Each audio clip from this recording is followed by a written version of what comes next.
A devoted husband, loving father, and lifelong friend discovers at 71 that the 4 children he raised are not his own. Betrayed by the people he trusted most, Harold's life unravels through a shocking DNA test. But in the face of heartbreak, he must decide what family truly means. Harold was 71 years old when the truth finally came out. A retired structural engineer, a man who had spent his life designing roads, bridges, and public buildings across the southeastern United States. He lived in a quiet neighborhood outside Savannah, Georgia.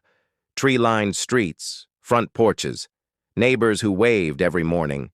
To anyone looking from the outside, Harold had lived a full, respectable life, a long marriage, 4 successful children, a steady career, a best friend who had been by his side since childhood.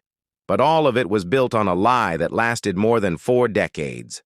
And the truth came in the most brutal way possible, through a simple DNA test.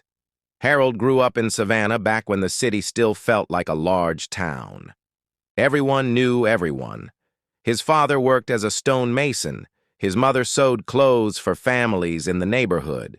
They lived in a modest home near a small Baptist church. Sunday mornings meant pressed shirts, the smell of coffee, biscuits fresh from the oven. After church, the family would gather around the table for fried chicken greens and laughter. From a young age, Harold was taught 3 things. A man's word matters.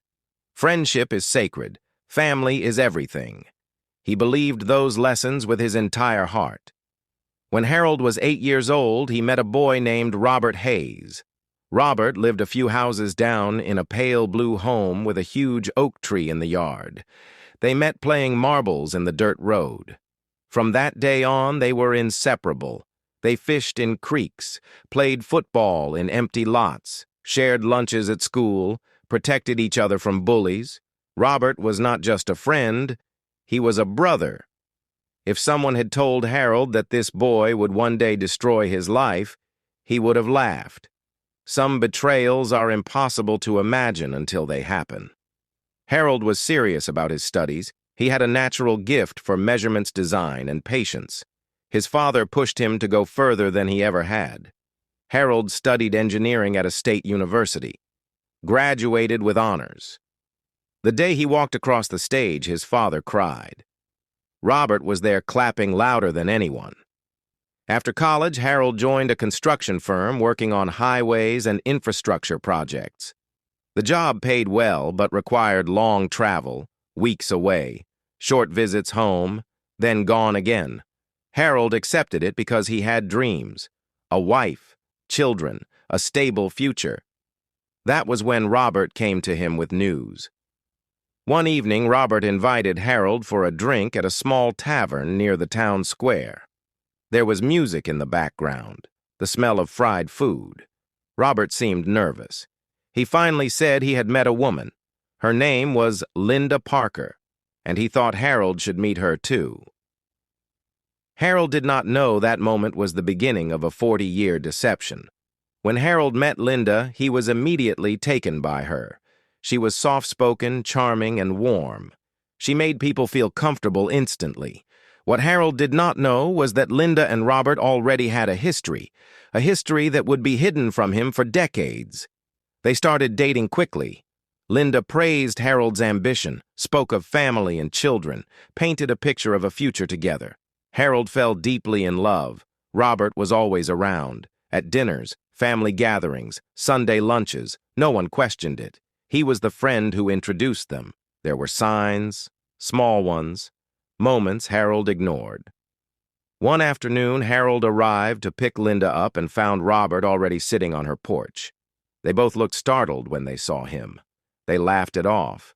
Harold believed them. Why wouldn't he? They married less than a year later. A modest church wedding, family food, simple joy.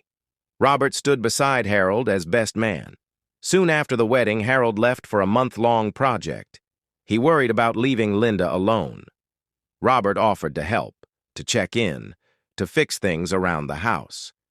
Harold thanked him sincerely. While Harold was away building roads, another man was building a family inside his home.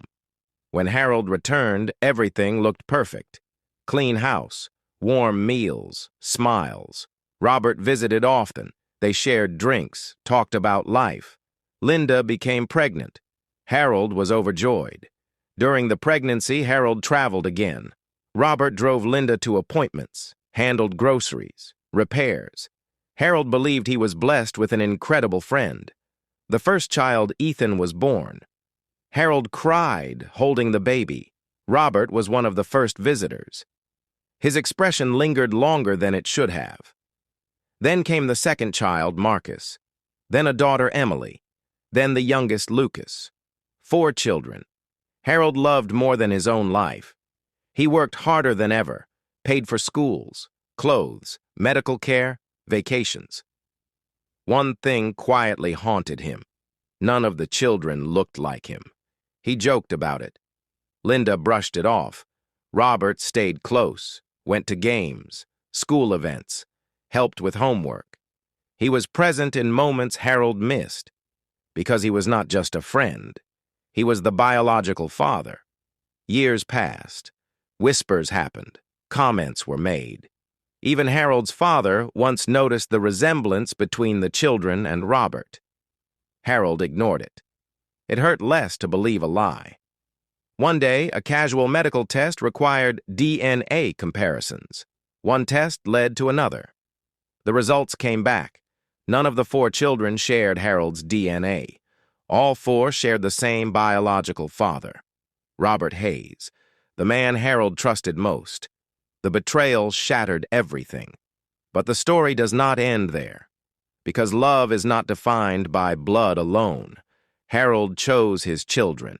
He chose truth.